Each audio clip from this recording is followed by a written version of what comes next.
विश्वनाथ और अभिनव गुप्त। यहाँ पर आपको 4 नाम दे रखे हैं और 4 नामों के साथ में आपको क्या करना है, इनसे मैचिंग करना है।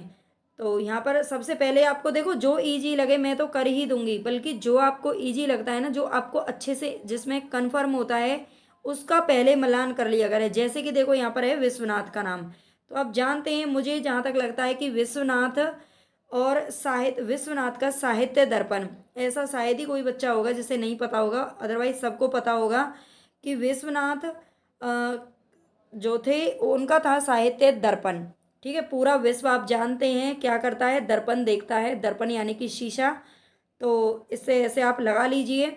राजशेखर, राजशेखर का जो ग्रंथ है वो है काव्य मीमांसा। राजशेखर का ग्रंथ कौन सा है, काव्य मीमांसा है। भट्ट नायक है ना, जो नायक लोग होते हैं ना वो क्या करते हैं, नायक लोग जो होते हैं उनका जो हृदय होता है बिल्कुल दर्पण की तरह होता है, उन्हीं को, उनको तभी तो नायक चुना जाता है ना। उनका जो हृदय होता है बिल्कुल दर्पण की तरह एकदम साफ स्वच्छ होता है, इसीलिए वो क्या बनते हैं, नायक बनते हैं। देखो आप मतलब कुछ मत सोचना, जो भी ट्रिक जो आपको जैसे सही लगे वैसे याद कर लेना, बाकी जो मुझे ठीक लगता है एट ए टाइम जो याद आता है वो मैं बोल देती हूँ। और विश्वनाथ का साहित्य दर्पण हो गया। अभिनव गुप्त का अभिनव भारती, ये बिल्कुल इनसे, इनके नाम से ही मैच हो रहा है, तो ये तो इजीली आप कर ही लेंगे। राजशेखर का काव्य मीमांसा और भट्ट नायक का, राजशेखर का काव्य मीमांसा यानी कि 4 नंबर पे, और भट्ट नायक का है 3 नंबर हृदय दर्पण, है ना। हृदय कैसे होते हैं, बिल्कुल दर्पण की तरह स्वच्छ जो नायक होते हैं। और विश्वनाथ पूरा विश्व क्या करता है, दर्पण देखता है, यानी कि साहित्य दर्पण। ठीक है, ये केवल दर्पण है। और तो यहाँ पर आ जाएगा फर्स्ट, और डी अभिनव गुप्त का हो गया अभिनव भारती। तो 4 3 1 2, अगर यहाँ पर ये ऑप्शन में देती तो यहाँ से ये ऑप्शन आपका बन जाता। निम्नलिखित में से कौन से 2 ग्रंथ हैं जो विशेष रूप से रस से संबंधित हैं। रस आप जानते हैं, भरत मुनि का जो नाट्य शास्त्र है, भरत मुनि ने सबसे पहले रस की कल्पना की थी और मतलब रस का पूरा विस्तार बताया था। तो रस से संबंधित यहाँ पर जो 2 ग्रंथ है वो हमें यहाँ पर क्या करने हैं, यहाँ से छांटने हैं। 10 रूपक साहित्य, 10 रूपक काव्य दर्श साहित्य दर्पण और काव्य अलंकार। तो आप जानते हैं जो इसमें से 10 रूपक है, 10 रूपक किसका ग्रंथ है, ये आपको पता है 10 रूपक किसका ग्रंथ है। और काव्य दर्श किसका है, दंडी का है। साहित्य दर्पण विश्वनाथ का है और काव्य अलंकार भामा का है। ठीक है, 10 रूपक है धनंजय का, किसका है, धनंजय का। और काव्य दर्श की अगर बात करें तो ये दंडी का ग्रंथ है। और साहित्य दर्पण अभी हमने देख लिया विश्वनाथ का है, और काव्य अलंकार किसका है, भामा का ग्रंथ है। ठीक है, तो इसमें साहित्य दर्पण और जो 10 रूपक हैं ये दोनों के दोनों क्या हैं, रस से संबंधित ग्रंथ हैं। ठीक है, इनका ध्यान रख लेना। शब्दार्थ और ये शब्दार्थ या यथा वत्स हवेन भावेन विद्या साहित्य विद्या, किसका कथन है, ये कथन किसका है। देखो इस टाइप के जो क्वेश्चन होते हैं ना, मतलब इस टाइप के जो कथन होते हैं वो काव्य शास्त्र में बहुत पूछे जाते हैं, तो इनको आप अच्छे से एक बार देख लेना और इनका कोई कीवर्ड याद कर लेना। शब्दार्थ या यथा वत्स भावेन विद्या साहित्य विद्या, ये किसका कथन है, कुंतक, राजशेखर, भोजराज या फिर विश्वनाथ।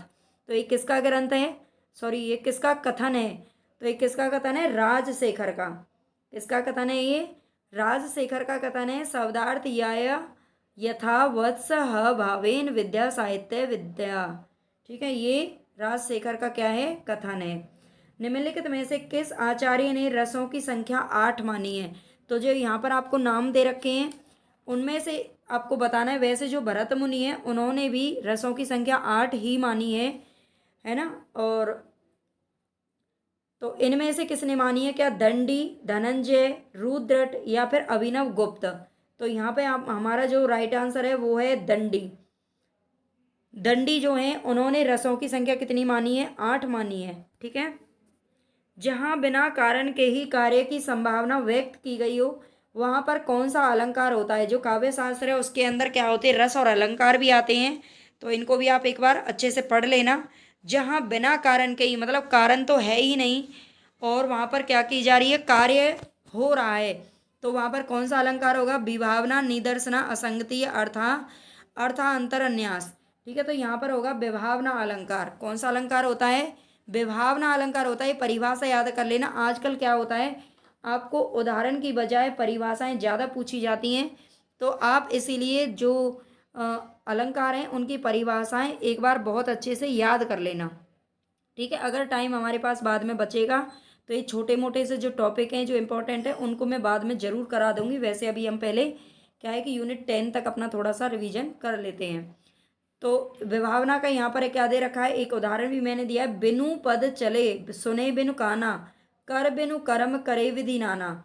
बिनु पद चले, बिनु पद का मतलब है बिना पैरों के ही वो क्या करता है, चलता है। बिना कानों के ही सुन रहा है। कर, कर का मतलब होता है हाथ, बिना हाथों के ही कर्म कर रहा है। विधि नाना मतलब अलग अलग प्रकार के, ठीक है, विभिन्न प्रकार के कर्म भी कर रहा है बिना हाथों के ही। तो यहाँ पर देखो क्या है, कान नहीं है फिर भी सुन रहा है, ये यहाँ पर कोई कारण नहीं है और फिर भी कार्य हो रहा है। इसको कहते हैं विभावना अलंकार। काल क्रम की दृष्टि से साहित्य सिद्धांतों का सही अनुक्रम आपको बताना है। यहाँ पर रस, अलंकार, रीति और ध्वनि। रीति, रस, ध्वनि, अलंकार, यहाँ पर चार आपको क्या दे रखे हैं, साहित्य सिद्धांत यानी कि दे रखे हैं जो अलग अलग विद्वानों के द्वारा दिए गए हैं। तो आप इसमें से सबसे पहले हमें इजी समझ में आ रहा है कि जो रस है और किसी में रस नहीं दिया हुआ है, और रस हमारा सबसे पहले दिया था भरत मुनि ने, क्योंकि जो भरत मुनि थे वो दूसरी शताब्दी के क्या थे, दूसरी तीसरी शताब्दी के मध्य में आते हैं। भरत मुनि का जो समय रहा है, ठीक है, उस समय के अनुसार आप इनको क्या कर सकते हैं, सही क्रम में लगा सकते हैं। और जो अलंकार है, अलंकार किसने दिया था, अलंकार सिद्धांत दिया था भामा ने, और भामा छठी शताब्दी में आते हैं। रीति वामन ने दिया था, और वामन आप जानते हैं ये भी 7वीं 8वीं शताब्दी के अंतर्गत आते हैं। और ध्वनि आनंदवर्धन का है जो कि 9वीं शताब्दी के अंदर आते हैं। ठीक है, तो यही हमारा क्या हो जाएगा, राइट आंसर हो जाएगा। इनके आपको क्या करने पड़ेंगे, देखो ग्रंथ और इनके जो इस प्रकार के सिद्धांत है वो आपको इजीली याद हो जाएंगे। मैंने नीचे आपको क्या है कि जो सारे आचार्य हैं उनका जो जन्म का समय है वो दे दिया है। मतलब जन्म का समय का मतलब है वो कौन सी शताब्दी में रहे थे, वो समय आपको दे दिया, वहाँ से याद हो जाएगा। आचार्य क्षेमेंद्र के ग्रंथों के नाम है, तो आचार्य क्षेमेंद्र के यहाँ पर ग्रंथों के नाम आपसे पूछे हैं। व्यक्ति विवेक, 10 कुमार चरित, कवि कंठाभरण या सुव्रत तिलक। ठीक है, तो इसमें से 10 कुमार जो ये व्यक्ति विवेक जो ग्रंथ है ये तो महिम भट्ट का है। किसका है, महिम भट्ट का है। और 10 कुमार चरित किसका है, चलो यहाँ पर आचार्य क्षेमेंद्र के जो ग्रंथ हैं वो है कवि कंठाभरण और सुव्रत तिलक। ये दोनों आंसर हैं। 10 कुमार चरित का भी मुझे याद नहीं आ रहा है, मैं बता दूंगी। 10 रूपक का धनंजय है, और काव्य दर्श के दंडी हैं। इनका भी शायद ये मम्मट का ग्रंथ है, देखते हैं हम इसको बाद में।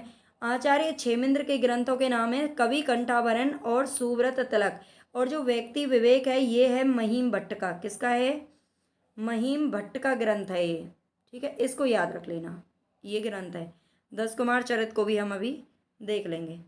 काल क्रमानुसार निम्नलिखित आचार्यों का सही अनुक्रम है, तो काल क्रम के अनुसार यहाँ पे आपको पूछा है। देखो मैंने यहाँ पे आपको क्या दे दिए हैं, सारे काल क्रमानुसार दे दिए। भरत मुनि दूसरी शताब्दी में थे। भामा जिन्होंने काव्य अलंकार लिखा था 6वीं शताब्दी में थे। दंडी 7वीं शताब्दी के थे। वामन 8वीं शताब्दी में थे। ठीक है, अभी मैंने आपको ऊपर बताया था वामन जो थे जिन्होंने रीति संप्रदाय दिया था, ठीक है, वो 8वीं या 8वीं शताब्दी में थे। उद्भट 9वीं शताब्दी में थे। रुद्रट भी 9वीं शताब्दी के आरंभ में, और शंकुक ये भी 9वीं शताब्दी में थे। आनंदवर्धन 9वीं शताब्दी में थे। ठीक है, और राजशेखर की बात करें तो ये 10वीं सदी में थे।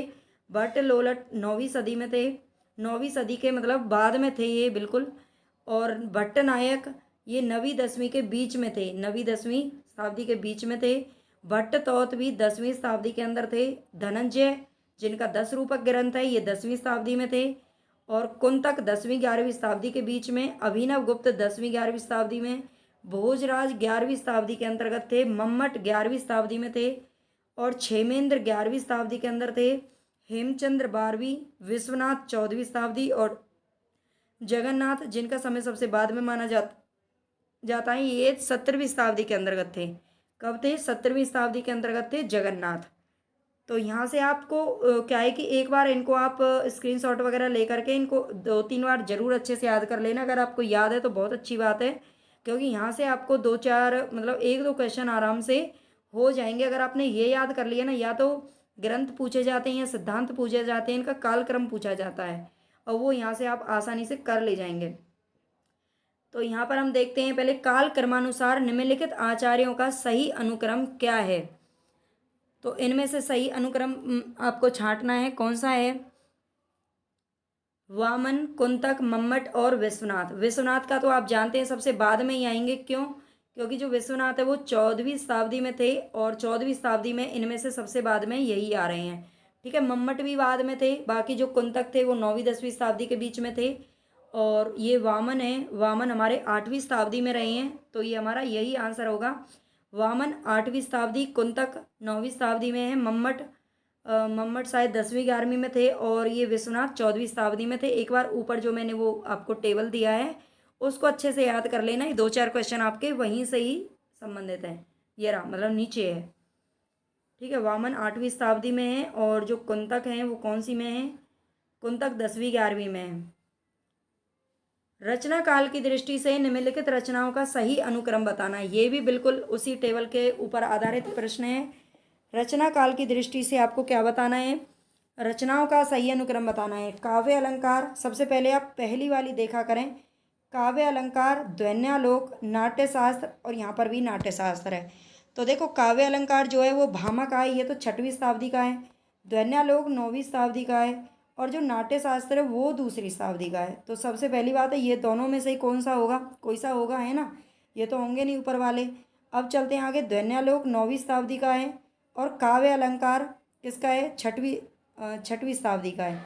तो जाहिर सी बात है हमारा यही ऑप्शन क्या हो जाएगा, सही हो जाएगा। ठीक है, ध्वन्यालोक 9वीं शताब्दी में। इसके देखो, जब जो महापुरुष जिस शताब्दी में रहे हैं, जाहिर सी बात है उनका ग्रंथ भी तो उसी शताब्दी में लिखा जाएगा, है ना, बाद में तो लिखा नहीं जाएगा। और साहित्य दर्पण ये 14वीं शताब्दी में थे, तो ये सबसे बाद में आएगा। ठीक है, आई थिंक आपको समझ में आ रहा होगा जितना मैं समझाने की कोशिश कर रही हूँ आपको। रस की प्रस्तुति के लिए तद्रूप अनुसंधान शब्द का प्रयोग किस आचार्य ने किया था। तो किस आचार्य ने किया था रस की प्रस्तुति के लिए, किसके लिए, रस की प्रस्तुति के लिए जो तद्रूप अनुसंधान शब्द है, इसका प्रयोग किस आचार्य ने किया था। अभिनव गुप्त, आचार्य शंकुक, भट्ट लोलट, या फिर भट्ट नायक ने किया था। तो बिल्कुल इसका जो सही ऑप्शन है वो है भट्ट लोलट ने किया था तद्रूप अनुसंधान शब्द का प्रयोग। शक्ति ही कवित्व बीज रूप संस्कार विशेष, अर्थात कवित्व निर्माण के बीज रूप विशिष्ट संस्कार को शक्ति कहते हैं। ये परिभाषा किसने दी है। प्रतिभा के विषय में ये उद्धरण किस आचार्य का है। प्रतिभा को लेकर के ये जो कथन है वो किसने परिभाषा ये दी है। तो आचार्य कुंतक ने दी है, या फिर पंडित राज जगन्नाथ, आचार्य मम्मट, या फिर आचार्य दंडी की है। ये किसकी है, तो बताएं आप। मतलब थोड़ा सा आप क्या है 2 सेकंड के लिए इसको मतलब पॉज करके अपना आंसर लगा लीजिए। शक्ति कवित्व बीज रूपा, ठीक है, ऐसे मतलब आप कुछ भी कीवर्ड पकड़ लेना जो आपको सही लगता है। ये जो परिभाषा है ये है आचार्य मम्मट की, किसकी है, आचार्य मम्मट की है, शक्ति कवित्व बीज रूपा। रस के संबंध में क्या कहा गया है, तो रस के संबंध में बताइए। रस सिद्धांत किसने दिया था, तो नाट्य शास्त्र में भरत मुनि ने दिया था। रस को अलौकिक आनंद कहा गया है, रस को अलौकिक आनंद लाक्षणिक अर्थ में कहा गया है। ये दोनों ही इसके ऑप्शन सही हैं। आचार्य रामचंद्र शुक्ल ने भी रस के अलौकिक तत्व का समर्थन किया है, तो आचार्य रामचंद्र शुक्ल का नहीं है इससे संबंध। भरत मुनि ने रस निष्पत्ति संबंधी सिद्धांत अपने पूर्व नाटककार भास से ग्रहण किया है, तो ये भी ऑप्शन गलत है, बल्कि इसका जो ऑप्शन है वो है ए और बी। ठीक है, ये दोनों ही ऑप्शन इसके क्या हैं, सही है। रस को आनंद बताया गया है। कौन सा वक्रोक्ति का भेद नहीं है, इसमें से वक्रोक्ति का भेद नहीं है। वक्रोक्ति आप जानते हैं एक अलंकार है, और उसके भेद यहाँ पर आपसे पूछे जा रहे हैं। उक्ति विन्यास वक्रता, वर्ण विन्यास वक्रता, पद पूर्वार्ध वक्रता, या फिर प्रकरण वक्रता। कौन सा है जो वक्रोक्ति का भेद नहीं है, तो इसमें से जो उक्ति विन्यास वक्रता है ये वक्रोक्ति का भेद में नहीं आता है। निम्नलिखित में से कौन सा है जो रस का अवयव नहीं है, तो रस के अवयव में कौन कौन से आते हैं? भाव आता है, विभाव आता है, अनुभाव आता है। लेकिन जो संचारी भाव है ये क्या नहीं है? रस का अवयव नहीं आता है। ये संचारी भाव जो कि भरत मुनि ने 33 संचारी भाव माने थे, ठीक है, ये रस के अवयव में नहीं आते। काव्य दोष की परिभाषा इनमें से सबसे पहले किसने दी थी? तो काव्य दोष की परिभाषा आपको बतानी है, सबसे पहले किसने दी थी? दंडी, भामा, वामन या आनंदवर्धन ने दी थी? तो क्या दंडी ने दी थी? इनका फिर से एक बार आपको मैं याद दिला देती हूँ। इनका जो समय है वो 7वीं शताब्दी है, इनका जो समय 6ठी शताब्दी है। वामन का जो समय है वो 8वीं शताब्दी है और आनंदवर्धन का 9वीं शताब्दी है। आपको याद हो जाएगा, 2-4 बार आप ऐसे ही रिपीट कर लेना, बार बार मेरी तरह ही, तभी याद होती हैं चीज़ें। तो काव्य दोष की परिभाषा दी थी सबसे पहले किसने? वामन ने दी थी, ठीक है, वामन ने सबसे पहले काव्य दोष की परिभाषा दी थी। स्वर भंग किस प्रकार का अनुभाव है? तो क्या कायिक है, वाचिक, आहार्य या सात्विक? देखो स्वर भंग का मतलब होता है, कई बार क्या होता है जैसे कि कायिक में तो वो चीज़ें आती हैं जो हम अपने शरीर के मतलब जैसे नाच गा करके करते हैं, वो होता है कायिक। वाचिक में मतलब बोल करके करते हैं। आहार्य अपनी वेशभूषा वगैरह को दिखाया जाता है। और सात्विक में क्या होता है? स्वरभंग, जैसे कि हम किसी चीज़ को अचानक से देख कर, मान लीजिए हमारे सामने कोई मतलब कोई डरावनी चीज़ आ गई, कोई मान लो आप एकदम बाघ के सामने पहुंच जाओ, तो आपका एकदम से क्या है कि आवाज़ है ना वो बिल्कुल बंद हो जाएगी। स्वर भंग इसको कहते हैं, स्वर भंग होना, ठीक है, पसीना पसीना होना, या फिर एकदम से मतलब आँखें बिल्कुल चकाचौंध हो जाना। तो ये सारी चीज़ें क्या होती हैं? स्वर भंग मतलब इसमें आती हैं सात्विक में। ये सात्विक अनुभाव होता है, जो स्वर भंग वगैरह होना, पसीना पसीना हो जाना, ठीक है। निम्नलिखित सिद्धांतों और चिंतकों को सम्मिलित करना है। यहाँ पे हमारे कुछ क्वेश्चन है जो कि पाश्चात्य आचार्यों के हैं, ठीक है, पाश्चात्य चिंतकों के हैं। तो यहाँ पे देख लेते हैं। अनुमितिवाद, यहाँ पर कुछ सिद्धांत दे रखे हैं और उन सिद्धांतों के सिद्धांतकर्ता दे रखे हैं। तो देखने हैं आपको, अनुमितिवाद किसने दिया था? सॉरी, ये तो अभी यही एक क्वेश्चन है। मुझे एकदम अनुमितिवाद मतलब थोड़ा सा ऐसा लगा था कि जैसे पाश्चात्य पे पहुंच गए। चलो कोई नहीं। अनुमितिवाद किसने दिया था? उत्पत्तिवाद, साधारणीकरण और अभिव्यक्तिवाद। तो अनुमितिवाद किसका है? आचार्य शंकुक का है। आचार्य शंकुक ने दिया था अनुमितिवाद का जो सिद्धांत है। उत्पत्तिवाद किसने दिया था? तो भट्ट लोलट ने दिया था। और साधारणीकरण की अगर हम बात करें तो साधारणीकरण भट्ट नायक ने दिया था। नायक है ना, नायक का एक ग्रंथ आपने याद किया होगा, हृदय दर्पण, अभी हमने देखा था। और इन्होंने जो सिद्धांत दिया था वो था साधारणीकरण, ठीक है, याद रख लेना। और भट्टनायक हमारे कौन सी शताब्दी में थे? तो ये 9वीं-10वीं शताब्दी के अंतर्गत कुछ आते हैं। अभिव्यक्तिवाद ये किसका है? अभिव्यक्तिवाद अभिनव गुप्त का है, ठीक है। तो आई थिंक आपको याद हो गया है। अगर वैसे आप मिलाना चाहें तो मिला सकते हैं, पहले का तीसरा, दूसरे का चौथा, और सी का सेकंड और डी का फर्स्ट, ठीक है। ये इसका ऑप्शन इस तरीके से बन जाएगा। बाकी तो आप सीधा सीधा याद करें। अनुमितिवाद आचार्य शंकुक ने दिया था। उत्पत्तिवाद भट्ट लोलट का है। साधारणीकरण भट्ट नायक ने दिया था। नायक हैं जो बिल्कुल क्या रहते हैं? एकदम साधारण रहते हैं। और अभिव्यक्तिवाद अभिनव गुप्त का है।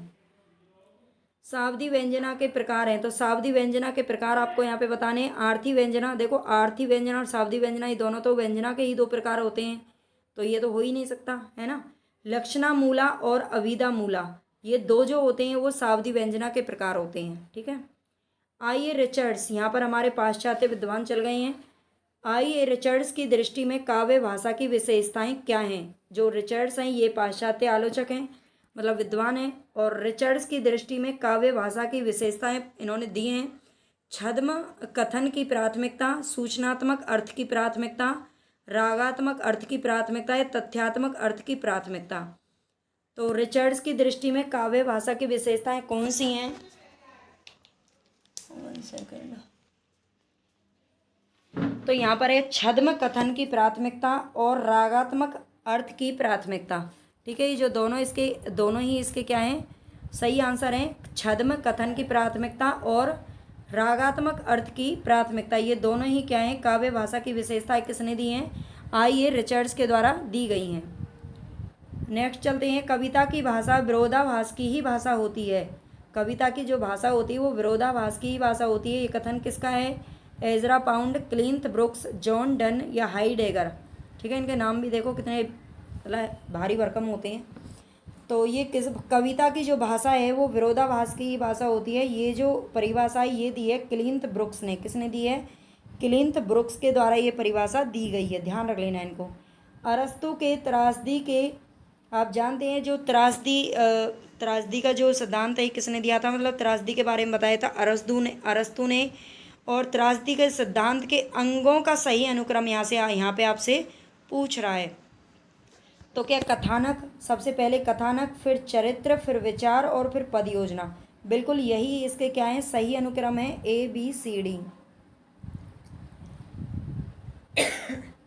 ABCD इसका क्या है, बिल्कुल राइट ऑप्शन है। कथानक सबसे पहले आता है, फिर इसके बाद चरित्र और फिर विचार और फिर पद योजना। ये त्रासदी के सिद्धांत के क्या है, अंगों का सही अनुक्रम है, इनको याद रख लेना। किस अस्तित्ववादी चिंतक ने सुपरमैन की कल्पना की है? तो एक क्वेश्चन बहुत ही इंपॉर्टेंट है, सुपरमैन की कल्पना किसने की है? कीरकेगार्ड, सार्त्र या फिर फ्रेडरिक नीत्शे, अल्बर्ट कामू। तो इस सुपरमैन की जो कल्पना है वो किसके द्वारा दी गई है? फ्रेडरिक नीत्शे के द्वारा दी गई है। फ्रेडरिक नीत्शे के द्वारा सुपरमैन की कल्पना की गई है, इनको आप याद रखना। निम्नलिखित में से कवि की दृष्टि से कविता की रचना प्रक्रिया पर विचार करने वाले पाश्चात्य आलोचक कौन है? तो कवि की दृष्टि से, एक कवि की दृष्टि से कविता की रचना प्रक्रिया पर विचार करने वाले जो पाश्चात्य आलोचक हैं वो कौन है? प्लेटो, अरस्तु, वर्ड्सवर्थ या TS एलियट। तो आप जानते होंगे जो वर्ड्सवर्थ हैं उन्होंने कविता की क्या रचना प्रक्रिया पर क्या किया था, विचार किया था। ठीक है, ये हमारे पाश्चात्य आलोचक हैं वर्ड्सवर्थ। नेक्स्ट क्वेश्चन देखते हैं, TS एलियट की आलोचना की विशेषता में शामिल है। TS एलियट की आलोचना की जो उन्होंने विशेषताएं बताई थी, मतलब आलोचना भी करते हैं और विशेषता में क्या क्या शामिल है? क्या कविता आत्मगत अभिव्यक्ति से पलायन है? कविता आत्मगत अनुभूति की अभिव्यक्ति है? या कवि काव्य का माध्यम भर है?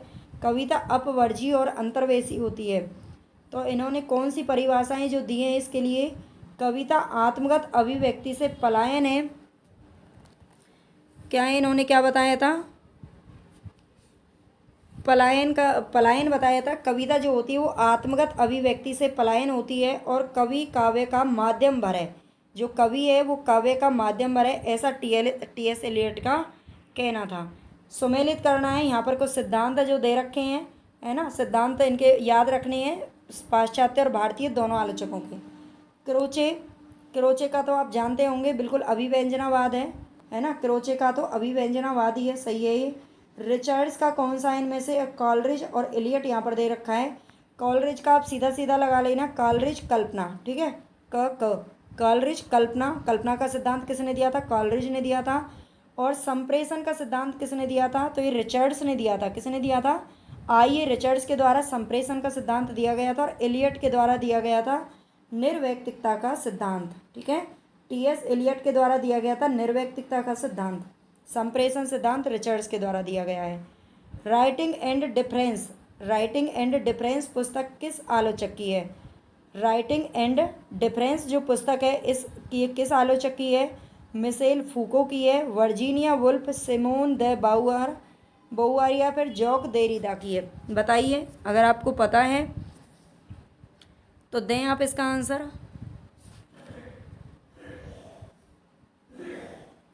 एक सेकंड। राइटिंग एंड डिफरेंस ये पुस्तक किसने लिखी थी? क्या Michel Foucault, Virginia Woolf, Simone de Beauvoir या फिर जॉक देरिदा? ये जॉक देरिदा की पुस्तक है राइटिंग एंड डिफरेंस। ठीक है, राइटिंग एंड डिफरेंस, जॉक देरिदा। ऐसे 2-4 बार ना बोल बोल के देख लिया करिए, सिर्फ सुने ना। वीडियो को कभी भी क्या करें आप, जब यूट्यूब से या किसी से पढ़ाई करें ऑनलाइन तो केवल उसको सुने नहीं बल्कि उसको साथ साथ में बोले भी। एक बार सुनने के बाद फिर दोबारा उसको क्या करें, रिपीट करें, ताकि आपको याद हो जाए जल्दी से। प्रतीकवादी आंदोलन का उदय कहाँ पर हुआ था?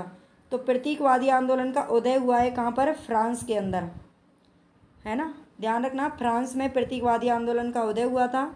जादुई यथार्थवाद के प्रतिस्थापक कौन है? जो जादुई यथार्थवाद है उसके प्रतिस्थापक पूछे हैं, कोट्स, देरिदा, फ्रायड या फिर बुएलो। ठीक है, तो ये इनका नाम आता है बुएलो का। जादुई यथार्थवाद के प्रतिस्थापक हैं बुएलो।